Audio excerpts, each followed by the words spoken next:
Magandang araw sa inyong lahat dyan mga kabayan. So, dito tayo ngayon sa bahay nila ni Samantha. Yun. Ito na po yung sitwasyon ng kanilang bahay mga kabayan sa loob. Ito na yung lababo nila. Yan.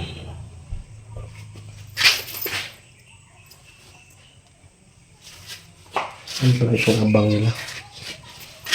Yung CR.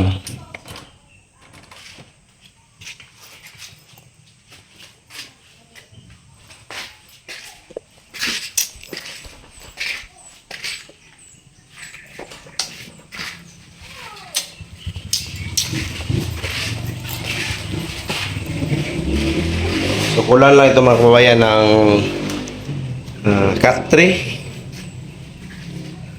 at saka mga hanging cabinet nila. At saka yung CR. Ito natin ito sa likod mga kababayan.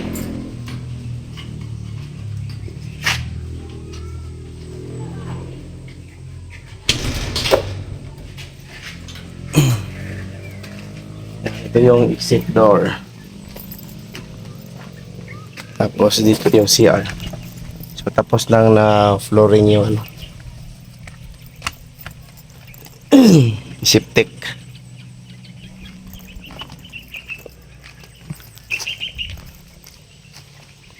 Yan. So, kulang na lang ma-fix tong mga kulang mga no? Yung sa CR. So yun na lang yung kulang. So bukas po tatapusin ni Junjun ito. Kasi akala ni Junjun na siya yung makagawa ng hanging cabinet, lamesa at saka cut tray. Kaso medyo mahal-mahal talaga yung gagastusin mga kababayan.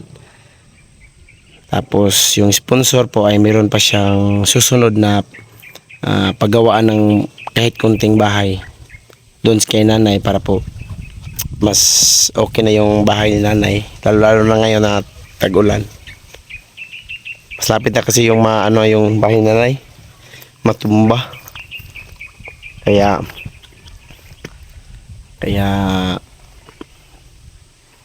papagawa na lang ni ate ng maliit na bahay. So tingnan natin dito mga kabayan, no?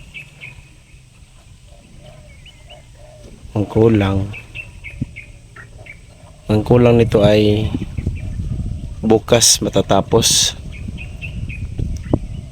Marami pang mga PVC dito. Para saan kaya ito? Siguro para sa lababo. At itong CR kulang pa ng special cut na kulurop. So abangan niyo po mga kababayan, no, yung pero puntahan ko ngayon mga kabayan, hanapin ko yung kamag-anak nila Juby,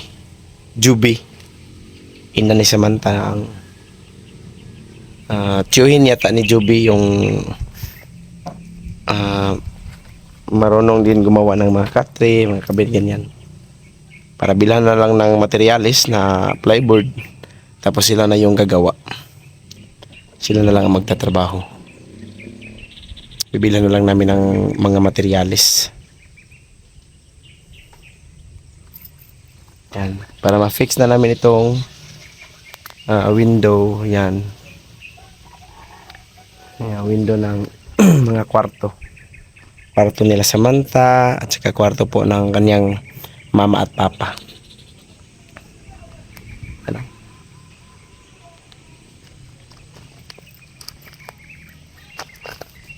So, update ko din ang doon kay nanay kung kailan kaya masisimulan. Pa-quotation yung mga kailangan na materialis para masimulan kahit flooring lang. So, ayan mga kababayan. So, maraming salamat sa inyo lahat mga kababayan, no, sa suporta ninyo sa inyong panonood sa aming mga vlog, sa support ninyo para sa amin, kay Nanay Lorna, Sa channel ni Nanay Lorna Umaling, kay Ma'am Aya, sa kaibigan namin na Sinso, at sa akin din on Team Vlog, maraming salamat sa inyong tulong at suporta. So, malayo pala yung sa baba mga kababayan. May kalsada pala dyan. May motor. Mga kababayan. Yan.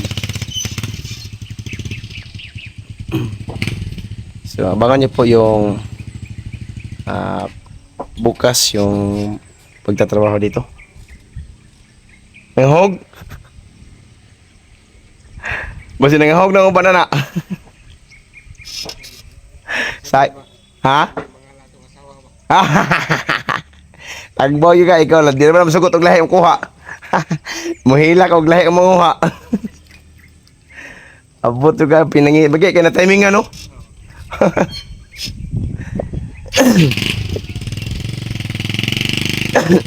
So abangan nyo bukas mga kababayan, pagtatrabaho namin dito. So tutulungan ko bukas si Junjun para sa pag-fix nitong mga dingding na cladding at itong kulang. So maliit na lang yung tatrabahoin bukas. Kasi ngayon mga kababayan, hindi siya nakapunta dito kasi na umatake yung ubo niya. Siya nakagising kanina matagal siya nakagising kanina kasi nagkakasakit kami mga kababayan dahil po sa ulan siguro. Mainit, biglang umulan, tapos maraming mga nilalakad. Ako nga, ito yung aking ubo ay hindi pa talaga totally na okay. May mga pabugso-bugso pa na ubo. Pabugso-bugso. So hanggang dito lang muna yung video natin mga kababayan. Maraming salamat sa inyong lahat. At salamat kay Ma'am Anisita Lo dahil sa kanyang tulong na binigay sa kanyang mga scholar. So maraming salamat, no. At hindi ko makakalimutan mga kababayan ang lahat ng tumulong po kay Nanay Lorna. Maraming salamat din. Si Ma'am Tis, maraming salamat sa iyo Ma'am Tis sa malaking tulong mo po na binigay para kay Nanay Lorna. Magsisimula na rin kami nila nanay sa pagtatanim ng mga gulay para meron kaming maiulam. Mga healthy na pagkain namin. Magtanim na kami ng gulay. Siguro mamaya pag uwi ko, isprehan ko yung doon sa likuran ni Nanay Lorna para po mataniman namin. So, salamat po kay Ma'am Tess sa malaking tulong. Kay Ma'am Ying, maraming salamat din po Ma'am Ying sa mga tulong mo na binigay. Si Ma'am Chit, maraming salamat Ma'am Chit. Si Ma'am Imi, si Ma'am Sister ng Canada, si Ma'am, sino pa yun Ma'am Imi, Ma'am Sister ng Canada, si Ma'am Rose, si Ma'am Maria. So ang dami pong nagbigay ng tulong ni Nanay Lorna, no? Hindi lang kay Nanay Lorna, kay Ninita, sa kanyang mga apo. So sila po ay nagbigay ng tulong. Sila pa yun. Si Ma'am Inday, Ate Inday ng Canada, nagbigay din siya ng pira para po daw makakain kami sa Jollibee. So hindi pa namin nagawa yung pagbaba mga kababayan kasi yung multi-cab nasira. So andun pa sa shop. Pinagawa ko pa yun doon sa shop. At nag-down lang ako ng pambayad. Pag matapos na, doon ko na po yun kunin. Hanapan ko pa ng pambayad. So maraming salamat sa lahat, no? Sa lahat ng mga sponsor, sa lahat ng tumulong. Makunti man at kunti man o malaki yung ibigay nyo, maraming salamat talaga. Napakalaking tulong na po yan para sa amin, para sa kay Nanay Lorna, para sa amin kasi po makakontent kami. Tapos katulad nung binigay ni Ate Inday ng Canada, pagkain ng Jollibee, so kasama kami. Salamat talaga. Salamat talaga sa inyong lahat mga kababayan. So hanggang dito lang muna talaga yung video natin kasi napakainit na dito.